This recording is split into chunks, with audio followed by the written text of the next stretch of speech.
Guys আমাদের মিকিকে নিয়ে চলে যাচ্ছে স্রোত। কই চলে গেছে? আজকে কি রাতে ঘুমাবেন না? পাবজি খেলবেন না? আমার আঁচল ধরে রাখছে। ফটোগ্রাফারের উপরে বাকিটা ছেড়ে দিব। গাইস আমরা স্টার্ট করে দিছি আমাদের day 2। Welcome to blog 17 part 2। So আমাদের শুট কিন্তু স্টার্ট হয়ে গেছে। যত যাই বলেন আমরা আমাদের শুট স্টার্ট না করলে কি হবে? কালকে ছিল আমাদের অ্যাডভেঞ্চারাস ডে, আজকে হচ্ছে আমাদের শুটিং ডে, যে আমরা কিভাবে কি শুট করতেছি এন্ড কিভাবে জায়গাটা ফুটায় তুলতেছি।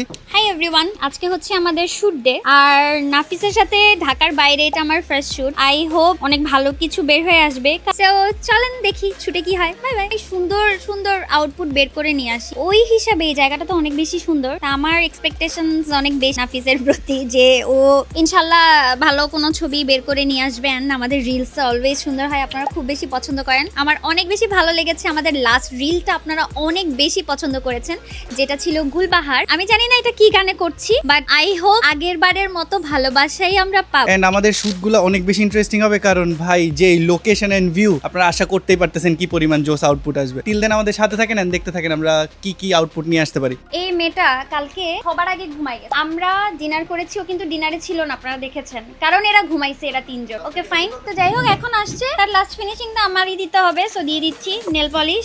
একটা থিমে শুট করে নাস্তা খেতে চলে আসলাম। So much hungry guys. So আমাদের শুট ফার্স্ট ড্রেসে done and look at the sky guys, just look at the sky guys. আমাদের ডে 2 ওয়াইজ অনেক বেশি প্ল্যানিং। ফার্স্টের প্ল্যানিং ডান, যে আমাদের একটা থিমে শুট হবে। দেন প্ল্যানিং হচ্ছে যে একটা স্পেশাল থিম আছে, এটা আপনাদের অবশ্যই শেষ পর্যন্ত দেখতে হবে ভিডিওটা। টিল দেন দেখতে থাকেন। তো এখন বাজে হচ্ছে কয়টা?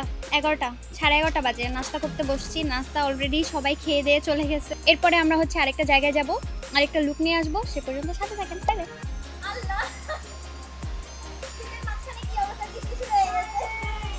গাইজ আমাদের শুটের মাঝখানে আনএক্সপেক্টেড বৃষ্টি, আর আমাদের সবচেয়ে যে স্পেশাল থিমটা ওটার মাঝখানে বৃষ্টি।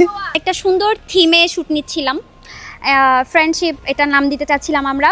তো হঠাৎ করে ফ্রেন্ডশিপের শ্যুট চলাকালীন অবস্থাতে বৃষ্টি শুরু হয়ে গেছে। বৃষ্টি শুরু অবস্থাতে আমাদের আসলে মুড চেঞ্জ হয়ে গেছে। আমরা ইনস্ট্যান্টলি আমাদের মানে একটা থিমের মধ্যে আমরা দুইটা থিম পেয়ে গিয়েছি। সেটা হচ্ছে বলে না টুইন ওয়ান, এটা হচ্ছে টুইন ওয়ান। আমরা হচ্ছে আমাদের বৃষ্টি শটও পেয়ে গেছি এবং আমাদের যে রিলটার কথা ছিল ফ্রেন্ডশিপ, সেটাও পেয়ে গেছি। এইভাবে যে হ্যাঁ 3 বান্ধবী নিয়ে শ্যুট করার কথা ছিল, বাট এইভাবে যে একটা ওয়েদার হবে এটা আমরা তো বুঝতেই পারিনি। এত পরিমাণে রোদ ছিল সকাল থেকে। হ্যাঁ, আমরা তো মনে করছি যে একসাথে রোদের মধ্যে যেভাবে শ্যুট করে আর কি 3 বান্ধবী মিলে ওভাবে করবো, বাট বৃষ্টির জন্য আরও সুন্দর হয়েছে। অ্যান্ড ভাইয়া তো অনেক সুন্দর করে ভিডিও করে দিছে, থ্যাংক ইউ সো মাচ। বৃষ্টির মধ্যে এত সুন্দর করে ভিডিও আমরা আশা করি নাই। আমার কাছে অনেক বেশি ভালো লাগছে। আমি কিছু ফুটেজ চেক করছি, এটা আমার অভ্যাস। আমার অভ্যাস হচ্ছে আমি দেখার পরে পারফেক্ট না হলে আমার ভালো লাগে না। সো দেখলাম, অনেক বেশি ভালো লাগছে। আই হোপ আপনাদেরও অনেক বেশি ভালো লাগবে। মানে ভালো না লেগে কোনো উপায়ই নাই। সত্যি কথা বলতে আমরা মনে মনে চাচ্ছিলাম একদিন যদি বৃষ্টি পেতাম। সো বৃষ্টিটা ফাইনালি পেয়ে গেছি এবং তখন ওইটা আমরা যতক্ষণে 60% ফুটাই তুলছি ভাই, ধুমায় বৃষ্টি নামছে। অ্যান্ড এখানে সবাই মনে হয় বৃষ্টি লাভার, আমি শিওর। অ্যান্ড সাথে সাথে আমরা শ্যুট চেঞ্জ করে ওই শ্যুট থেকে তিনজনের পার্সপেক্টিভ থেকে আলাদা বৃষ্টির থিম ক্যাপচার করে ফেলছি। সো গাইজ আপনারা এখান থেকে অনেকগুলো অ্যালবাম, অনেকগুলো রিলস পাবেন। সবই ভাইরাল, সব ভাইরাল। কভার পিকচার ভালো মতো পোজ দাও, আমি ভিজতেছি। আরেকটু সোজাও, ব্যাকবোন স্ট্রেট করো। সো আমরা সেকেন্ড ডেতে কিন্তু অনেক কিছু করে ফেলেছি। আমাদের আরেকটা প্ল্যান ছিল, সেটা হচ্ছে আমাদের করমজলে যাওয়ার প্ল্যান ছিল, বাট ওইখানে তো দুপুর 2টার পরে আর যাওয়া যায় না। তো আমাদের হচ্ছে লাইক অন্যান্য কাজ সব কিছু শেষ করতে করতে চেঞ্জ হতে হতে আমাদের অলমোস্ট 1টা বেজে গেছিলো। এই জন্য আমরা যাইনি, আমাদের প্ল্যানটা ক্যান্সেল করে আমরা কালকে নিয়েছি। মোট ছিল না, বৃষ্টির জন্য আমি একটা অন্য শাড়ি সিলেক্ট করে রেখেছিলাম, বাট এইটাতে ভাই বেস্ট আসছে। থ্যাংক ইউ নাফিস। মানে আমার মনে হয় যে মানে ও না থাকলে তো পারফেক্টলি হয়তো শটগুলা পাইতাম না আমি। গাইজ আমরা স্টার্ট করছিলাম বন্ধুত্ব থিমে। ওদের তিনজনকে নিয়ে আমার একটা প্ল্যান ছিল যে ওরা তিনজন মানে ওদের ফ্রেন্ডশিপটা আসলে কতটুকু গভীর সেটা ফুটায় তোলার। এটা যে এতটা এক্সাইটিং, মানে থাকে না যে সাডেনলি এক্সাইটিং হয়ে গেছে। আপনাদের জন্য একটা গুড নিউজ, অ্যান্ড ওয়েট করতে থাকেন যে আমরা আরও কিছু আজকের দিনে করতে পারি কিনা। টিল দেন আমাদের সবার জানি জ্বর না আসে, ভিজে একাকার। ঘুম থেকে উঠে একটা থিম শ্যুট করব, পুরো রিসর্টটাকে যেখানে ফুটিয়ে তোলার কথা ছিল, যে ড্রোনের শটস নিয়ে অল ওভার একটা কন্টেন্টার।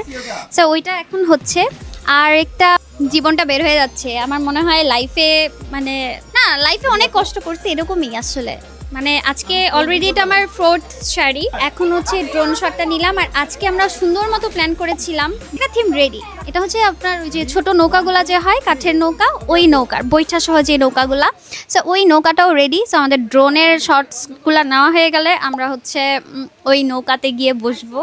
আমি ক্যামেরা অন ছাড়াই কথা বলা স্টার্ট করে দিছিলাম।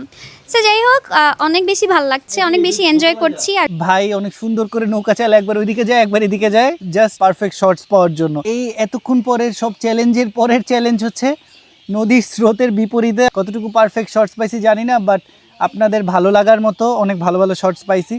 সো আমাদের সাথে দেখতে থাকেন গাইজ। আমরা একের পর এক থিম শ্যুট করেই যাচ্ছি, আপনারা দেখেই যাচ্ছেন। ভাবতে পারেন যে পানির মধ্যে দাঁড়ায় আছি, অ্যাকচুয়ালি পানির মধ্যে দাঁড়ায় নাই, বাট এটা পানির থেকে কোনো অংশেই কম না, কারণ পানির সাথে সাথে এটা কিছুক্ষণ পরেই ডুবে যাবে, অলরেডি ডুবে যাচ্ছে। গাইজ, আমাদের সুন্দরবনের ব্লগ এখানেই শেষ করতেছি। আশা করি আপনাদের সবার ভালো লেগেছে। টিল দেন সবাই ভালো থাকেন, সুস্থ থাকেন, লাইক, শেয়ার অ্যান্ড সাবস্ক্রাইব।